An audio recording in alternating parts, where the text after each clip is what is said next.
Welcome back to another episode of the Me and Money podcast. And today we are going to talk about what I think is one of the most important topics. Not that it's necessarily going to get you ahead, but could definitely prevent you from getting behind. Right, Elliot?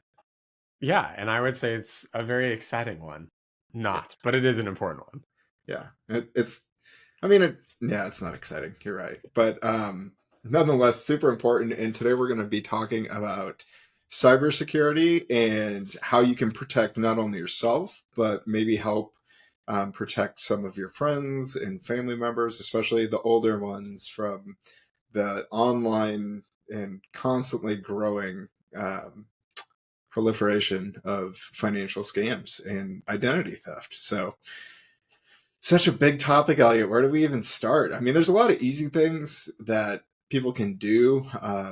It can make more work in the long run, but I think it's worth it in the event that there is an issue. So where do we even start with this one? Let's start with credit freezes. I think that's a semi-easy one that you don't have to invest a lot of time, but it can have a very big payoff later on. Yeah, and it's not going to cause much pain in your day-to-day life once you do it, right? Yeah, I think that's an important thing. So when we talk about credit freezes, basically everybody has a credit report out there. There's three main credit reporting bureaus, Equifax, Experian, and TransUnion, where basically all your information, more or less, when it comes to loans, gets reported to them, whether you like it or not. And most people don't like it. And I think the reason that credit freezes are very important, more so than all of our information is starting to be more out there, is actually one of the three credit bureaus was hacked a few years ago, maybe more than a few years ago now. And about half of America's data was revealed at that time. So I always operate from the assumption that our information's out there. We just have to do the best job that we can to protect it from being used. And the reason a credit freeze works so well is because if your credit is frozen at each of the three credit bureaus and someone goes to apply, like a fraudster, goes to apply for a credit card, a home mortgage, a car loan, or other debt in your name, they're not going to be able to run your credit report. So most likely they're not going to offer that credit to that fraudster. So it just stops them in the track right there. Yeah. And to that point, if you're trying to apply for a new loan or credit card, you're not going to be able to get it either. So what I really like about this topic in specific is over the past few years, they've actually making it a lot easier to temporarily thaw or unfreeze your credit. And a lot of those have like a 15, 30, 60-day option where you can just temporarily have access to your credit, apply for your loan, and then it automatically freezes like X amount of days after. So really good tip there, Elliot. And it is one of those things too. And I think anyone listening to this should operate under the same assumption that you are. Like, chances are you've been in a data breach somewhere. They're just happening all the time. So just be safe and do it. Yeah. And I will say it takes a little effort to set up. I like to set the expectation it might take 45 minutes to do it at all three. But in terms of temporarily unfreezing it, assuming you have a good password manager and you can get into your account really quickly, it'll take less than 2 minutes to unfreeze it. I did this the other day when I applied for a new credit card. I unfroze it for a day or two. It was very easy to do. Yeah. Yeah. And let's be real. We're all on our phones all the time anyways. Like, you can just do it 3 days in a row for each of the credit bureaus, 15 minutes a day, and you'll be doing something that most Americans aren't, and you'll be much better protected than most. So, yeah.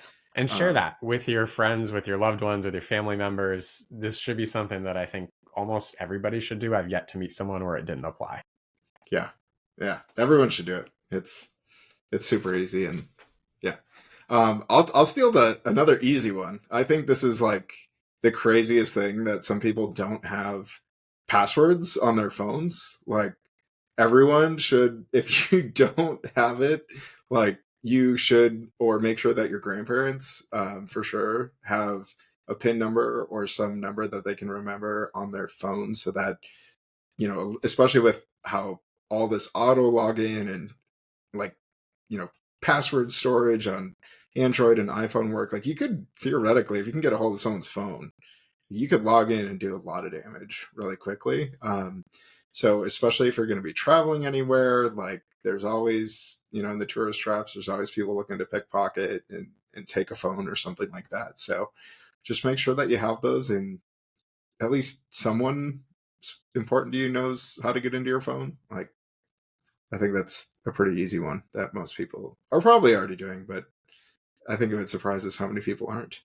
Definitely. And that's like, that takes 30 seconds to set up. Yeah. Yeah. Good. I'll throw it back to you, Elliot. What's another good one? I would say be cautious or use a virtual private network when it comes to public networks. I see a lot of people either on their phone or their laptops, often when they're traveling, whether it's on an airplane, in a Starbucks, or somewhere, a resort that they're staying at, they just connect to the public Wi-Fi. And I think a lot of people are unaware that when you connect to a public Wi-Fi and there's no password or any other security, a lot of your data is very easily discoverable and easy to see. So you typing in passwords, that sort of thing, in which case they can do a lot of damage to whether that's your financial situation, your personal situation. So a virtual private network or a VPN, often there's some free ones out there. There's ones for a few bucks a month. You connect through that, and that helps provide some security between you and where your internet connection's going on that. I'm not a security expert there, but it's best practice not to connect to public networks. The other option is to use your hotspot on your phone. That's something that I do quite frequently, so I don't have to connect to those. Yeah. And on the topic of phone, if you're using Wi-Fi on your phone, you still need to use something like a VPN. So a lot of those free ones or the couple buck a month options, like they have apps for your phone too. So just make sure that you're using that. And I'm actually going to dovetail off of that, like, because if you were to get some of your passwords taken or something like that over an unsecured network, a really good way to prevent yourself from long-term damage is to use two-factor authentication. I hate them. I hate them. I hate them. I have to do them so many times throughout the workday, and every time I want to pay my credit card or whatever. But I know that it's the 15, 30 seconds that it takes to do that is going to be a lot less painful than the thousands of dollars or who knows how much could be stolen if my identity were compromised or someone had access to my financial accounts. Especially true, like, if you're using, like everyone now, right, like online investment platforms or anything like that, like you just do not want to take chance of having your life savings taken away just because someone was able to crack your password over an unsecured network. Yeah. Anything you'd want to add on that one, Elliot? I would add on that one. My understanding is, and again, I am not a cybersecurity expert, but my understanding is some of the applications that offer two-factor authentication are more secure than a text message or email authentication. So if you have the option, generally, I would say it's better to opt for the application like a Google Authenticator or an Authy or something like that, where the codes are being replenished as opposed to a text message or an email, which oftentimes people can social engineer their way into an email or a phone password. I've seen a video out there where someone calls and essentially hijacks this person's phone number, and now they get the two-factor authentication code. And now they have access to your investment or bank account or whatever it is. So I think that's just something to keep in mind, that two-factor authentication is not foolproof, and an application, generally, my understanding, is better. Yeah. And, you mentioned social engineering. I think I just want to take like a quick dovetail there because I think just the more and more like that our information's out there, whether it's on Facebook or Twitter or Instagram, like a lot of those security questions that are being asked on some of these accounts, like it's all information that we're disposing on social media all the time. Like, oh, I went back to my hometown, right? Like now people might know, that answer. And so I guess my tip there is if you are having those types of security questions on your accounts, don't actually write the real answer. Like keep a little note or something off of your devices that gives you the real answer to this, or I should say the fake answer to this real question. Because there are so many scammers out there, and it can happen like in really interesting ways of how people will get this information from you over time. I don't know if there's a ton of like coworker fraud going out there, but you got to understand, like, there's a lot of people around you who probably have a lot more personal information about you than you realize, and it's not very hard for people with the right tools to get into those accounts with that type of information. Absolutely. I would add, and maybe this is separate from that, but I would say stop using the same password. There's plenty of people, and you know who you are, who are using the same password for multiple websites or a variation of that password. Don't do that.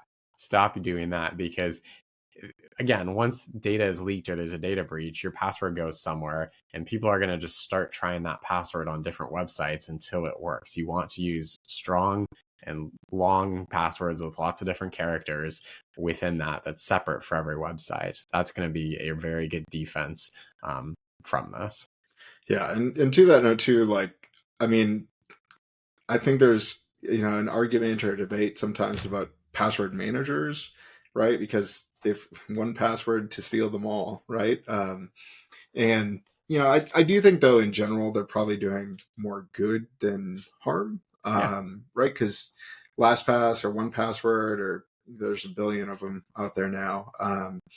You can make some very complicated and challenging long passwords that are just completely random and have no logic to them at all, for all of your websites. And most of the time, you don't even need to remember those, right? It can be really frustrating when you forget them and you need to reset your password, but it's a lot better of a practice than, like Elliot said, having the same password. Or it's inevitable that some cybersecurity firm out there is going to say these were the most common passwords of 2024, and well, again, the right information in the wrong hands can do a lot of damage pretty quickly. So Yeah. The last tip I think I have, Matt, maybe you have others, but I would say call to verbally verify information with riskier transactions. So when we talk about like wiring money for a down payment or for a house and an escrow payment, don't call what's on the email. Find an actual verification number online that is from the legitimate website. Call that. Or if you're just trying to verify a really sensitive transaction, I always like to say call or go in person just to make sure that everything is on the up and up. And I think that can help avoid a lot of the potential issues of just electronic communication. yeah, I'd probably go one step further on that. Where, especially with financial institutions, very easy for most banks and for most financial institutions to add something called the trusted contact, where if they do have any questions or doubts that this is actually you trying to make this transaction, that they can actually call someone else to verify that. Or like, hey, Elliot was asking to wire $50,000 to Australia. Like, did he say anything to you about that? And that can just be like that second line of defense, especially for if you're listening to this and you're elderly. Like, you just never know how long cognitive well reasoning is going to be there. And if you're young and listening to this, I think this is a really great opportunity to start having some of those conversations either with your parents or your grandparents. My grandma was scammed last fall. Like, not going to say much more than that. But if she would have had the right things in place, I think there would have been the right safety measures in place to make sure that what happened didn't happen. Yeah, that's a good tip. And along those lines, I thought of one, and it's sort of similar to the last one. Some banks allow you to set up a verbal password. So when you're calling in to make a transaction, you're not just verifying information that's probably out there, like the last four of your social, your date of birth. If you pick a truly random password, they can ask for this, essentially a code word. And without that, you can't necessarily make a transaction. I found that's helpful for a lot of clients, particularly clients who have been part of a data breach and Yeah. know it. Yeah. And two, kind of going back to your prior point of like calling the actual, call center number or hotline number. If I see this a lot with email scams, and sometimes like I'm so glad that my clients are like, hey, like, does this seem right to you? Like, even though it's a silly like Walmart receipt that they never had.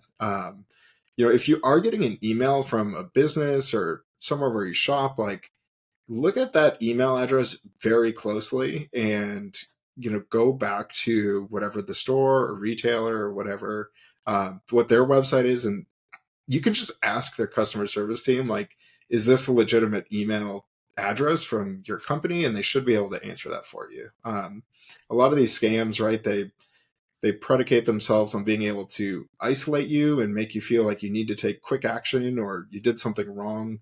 And so if there's anything like that should be your first red flag. Like these companies are not ever going to force you to do something quickly. I yeah, I don't know. It sounds silly, but it really is how they make their money, It's right? not silly though. I mean, I would generally operate off the assumption that you shouldn't be clicking links within emails. Like if something says, hey, log in here, don't click the login here within the email. Go to the actual website. Because the issue is you may click that login here. It takes you to what seems like a perfectly legitimate website. You put in your credentials, but it's just a bad actor who wants access to that. And they turn around and input your credentials into the real website. And there you go. Yeah. Yeah. Anything with like logging in or verifying identity, like obviously if you get a podcast link in your email, that's usually okay to click. But yeah, anything that's requiring you to verify information or provide a password or your social security number, for sure. Like don't be clicking anything like that. And if it seems fishy, it probably is fishy. That's Yeah. Trust your gut on that one.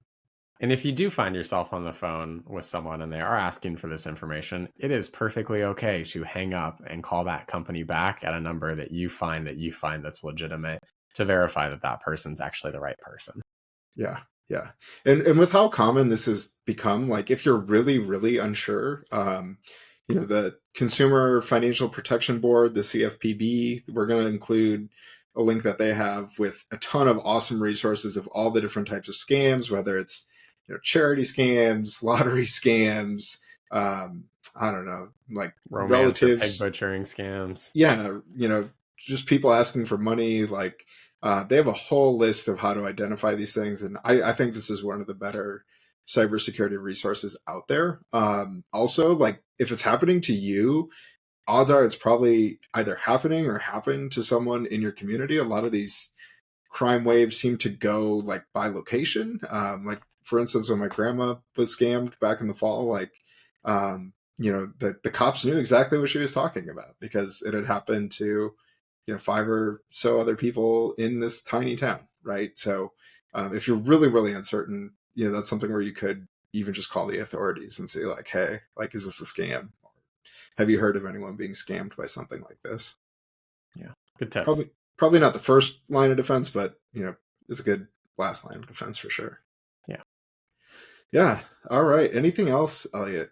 I think we've accomplished a lot in 20 minutes. So if you're hearing this and you're like, I'm pretty good at all this stuff, but maybe there's someone in your family or friends that you think need to hear this, we would so appreciate you sharing, not just to help us grow the podcast, but more importantly, to help those people in your life, protect themselves and hopefully avoid having any major financial catastrophes due to scams or lack of cybersecurity.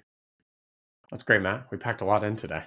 Yes, we did. Well, thanks for joining again, Elliot. Always a pleasure to chat with you and see you next time. Take care.